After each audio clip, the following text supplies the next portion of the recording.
What's up everyone, Andrew Baena here, and on today's video I'm going to be talking about my band Carcosa's live rig for 2023. First and foremost, in case you are not aware yet, my band is going on tour in 2023 in January and February across most of the United States and a few select dates in Canada. All of the dates are available on the screen right now, and I would love to see you at some of these shows. We are touring with Within Destruction, Victims, Distinguisher, and Fox Lake. It's going to be an awesome time. It's our first time touring, so please come out to a show. It would mean a lot to us. If you can't come to a show but you still want to help support us, first and foremost, thank you so much. Secondly, the best way to do that is by going to check out our website, which is linked in the description and the pinned comment below. What you can get there is pretty much all of our currently available merchandise. We always try and make really cool stuff, such as this Silent Hill inspired shirt that I'm wearing right now. But yeah, go check out our website. We got tons of cool merch designs, and that's also where you can find all of our tour dates and ticket information. So I hope to see you at a show, and if I don't see you at a show, thank you for picking up some merch if you pick up some merch. So with that being said, I basically took it upon myself to try to build a rack-based solution for our upcoming tour and future tours. So as you can see, there's some empty space here, and we'll talk about why that's there in a little bit. But yeah, over the past few days or so, I've kind of been slaving away trying to make this make sense in the best way possible. I have never built a rack before, so this was quite the experience and was a little bit harder than I actually anticipated it being.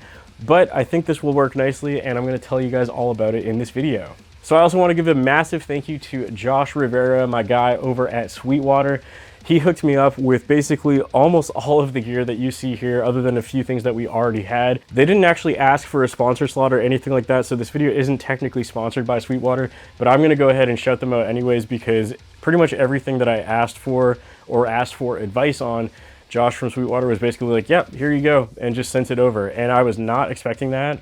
So I just want to give Sweetwater a big thank you. They made this all possible. There's a ton of stuff in here that there's no way we could have afforded.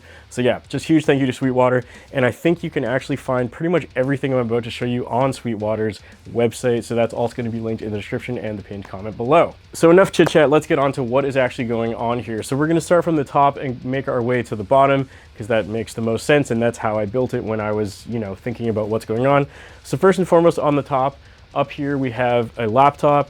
So Carcosa does not have a bassist, and we have a lot of things going on in the backtracks, like choirs, synths, extra guitars, so on and so forth, that our songs would not sound the same without. So basically we will have a laptop up here, which is running backtracks, which are being sent to the speakers. And again, that includes like all the additional layers and effects and the bass guitar, because again, no bassist. And then from the laptop, we are going USB out into a simple MIDI interface, which you can see over here. Oh yeah, just a quick note, none of this stuff is actually locked in place right now. I just test fitted everything, so if things are sliding around a bit, don't worry, it won't be like that in about a week, but hey, we're gonna go with it anyways. So on the first shelf, which slides out like so, we have a very simple USB MIDI interface, which is right here. So basically what this is doing is sending MIDI information from the laptop to this device, which is then going into a quad cortex and a whammy, both for myself and for the other guitarist in my band, Cooper Legase. So that's all that's really going on in this layer. I'm hoping that we'll have enough space to put the laptop here while we're playing live, but for the sake of this video, I just separated the two because it's easier. Moving on, we have just a simple spacer. So this does nothing, it's just to cover up a little bit of dead space. There's a bunch of dead space here. I'm gonna try and cover it as best as I can, but I don't really care that much, so I'm not too picky. So right now it's just an empty slot, but in the future we do want to add in some in-ear monitors and stuff, so that would go here. But for now, ignore that. Then next up we have a Furman M8DX2 power conditioner. So this is basically what powers everything that you're about to see in the rack. Next up we have two Sennheiser Evolution wireless digital units. This one is mine, this one is Cooper's. They are both identical units, they do the exact same thing. And there's obviously an accommodating, that's not the word. There's also an accommodating belt pack right there, nice and simple. So this is mine. Cooper has the same one. Just clip it on your strap or your belt or whatever, plug your guitar in. So the next two layers are the guitar rigs, and this is where things get potentially a little weird. I talked to a few people and got their advice, and a lot of people suggested just pairing all of the similar gear together and not separating it out by guitar rig. But in my opinion, I just thought that this made more sense. I could be completely wrong. Maybe after this upcoming tour, I'll switch that up. But for now, we basically have a shelf which is Cooper's gear, which I'm going to skip over for now because it's not done yet. And then underneath that is a rack shelf for my gear. These two are going to be exactly the same when they're done, so I'm just going to show you mine. So again, sliding rack shelf. When you slide it out, you can see that I have a whammy drop tune pedal down here, and behind it is a Neural DSP Quad Cortex. The unfortunate thing with having to lay it out this way is obviously none of the actual features of the Quad Cortex are visible or accessible, which is a little bit sketchy, but the way that we have this set up with MIDI and everything, we should literally never have to touch the unit itself. So fingers crossed that nothing goes wrong. And if anything does go wrong, you know, you could just pull it out and fix it if need be. Or when you push the shelf in, you can actually see it on the back. But yeah, when you pull it out from the front, you can't really actually see anything, which is kind of unfortunate, but it is the way it is. So MIDI goes into the whammy drop tune, and the MIDI also goes into the Quad Cortex. And then from my wireless unit, that is going into the whammy drop tune, which I think is here, is the input. And that's also where the MIDI is coming in. And then on this side, we have the power, and then the output from the whammy drop tune pedal is going back and into the Quad Cortex. And the Quad Cortex is, you know, basically my amp sim and my entire guitar rig in there. I keep my tone very, very simple. It's basically noise gate, tube screamer, 5153, and then I have a cab sim, which is split. So I have the option to send front of house direct signal from the Quad Cortex, which I will be doing. And then also I have another output, which if we close this shelf up, the second output goes down here to the Seymour Duncan power stage on the bottom here. And that is bypassing the cabinet within the Quad Cortex, because on stage we will be still using physical cabs. So this power amp is basically just to drive the physical on stage cab. It's basically just for ourselves and for the front row of people, so they still are getting some on stage volume. As much as I would like to not bring guitar cabs on this tour, I've just been to way too many smaller shows where the band did not bring guitar cabinets, and depending on the room, it can just like totally ruin a show in my experience, where, you know, if the PA is above your head, for example, for those like first 2, 3, 4 rows of people, the sound is actually going over their heads. So it's really weird if you're standing up against the stage, because you're actually not getting any on-stage volume for guitars. So you're pretty much only going to be hearing like drums and vocals, and that really sucks. And I want to avoid that, so we are still going to be running guitar cabs on stage. I'm not sure what exactly we're using for cabs. I think we're probably just using our 212s. So I'll probably just be using an EVH 5153 212 that I have, or we might be cab sharing with the other bands on the bill. Whatever's easiest. We're just the opener on this tour, so we don't want to be too picky. So I feel like we'll probably just end up cab sharing with whatever is the best option. So that pretty much does it for the whole rack. Again, a lot of this stuff isn't locked in place at the moment because I'm still kind of fiddling around with it. I'm waiting on a few things to get here from Amazon, like dual lock tape, so that things stay in place and don't move around, as well as some shorter cables. Some of these cables are way too long, and I want to make the back of this look as clean as possible. So if any wires go wrong or break, it's easy to pull them out. I also have a label maker on the way because I want to put labels on everything. Again, if any cable needs to be pulled, we should know exactly what needs to be replaced and where.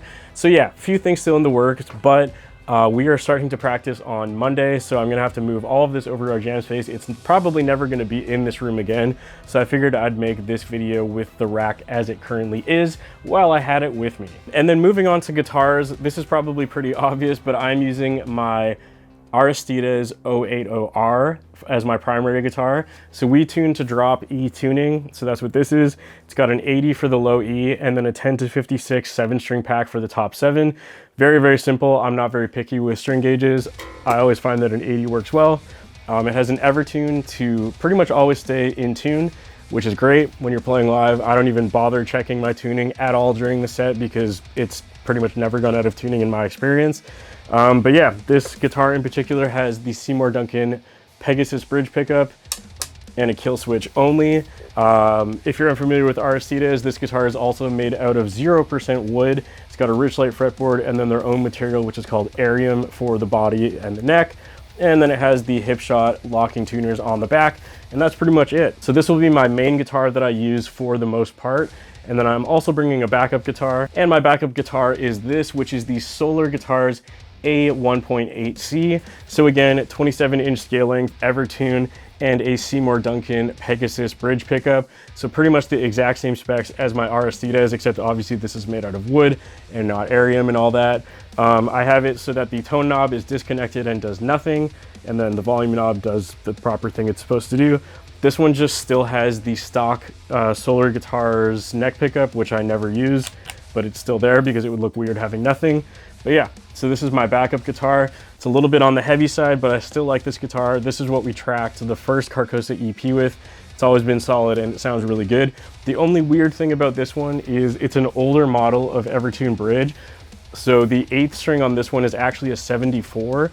I don't really know what happened, but Evertune adjusted their saddles at some point in time because they used to only hold a max of 74, but then my Aristides, I guess they changed it because that one can hold an 80, which I much prefer. So this one is a little bit on the light side. It's not my preference, but again, the Evertune holds it in tuning anyways, so it doesn't really matter. Just feels a little bit looser when I play it, but that's okay. And then the third guitar, which you might see on the road, we're not entirely sure, is actually this Schecter C8 Rob Scallon signature guitar. So I might be letting Cooper, the other guitarist in Carcosa, borrow this for the entirety of the tour because he has like a very expensive Kiesel 8-string that he doesn't really want to bring because he's worried about getting it scratched up, which is fair enough. So I suggested that we bring this one because I think that it's great. It sounds awesome and it's really lightweight and comfortable to play. So yeah, I suggested that we bring this one for Cooper. So we'll see if he actually ends up taking it or not. I guess you'll find out when we actually hit the road. Okay, so now that I've explained the live rig, showed you the guitars, we're gonna hear how it all sounds. So I'm going direct out of the Quad Cortex into my interface so you can hear what's going on. I picked a short segment of one of our songs called Desensus because it has a bunch of pitch shifting things going on, and here's how that sounds.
Okay, that's going to do it for this video. Thank you all so much for watching. Again, please go check out the website, which is linked in the description and the pinned comment below, so we can see you at an upcoming show or grab some merch. It would really help us out and make this all happen.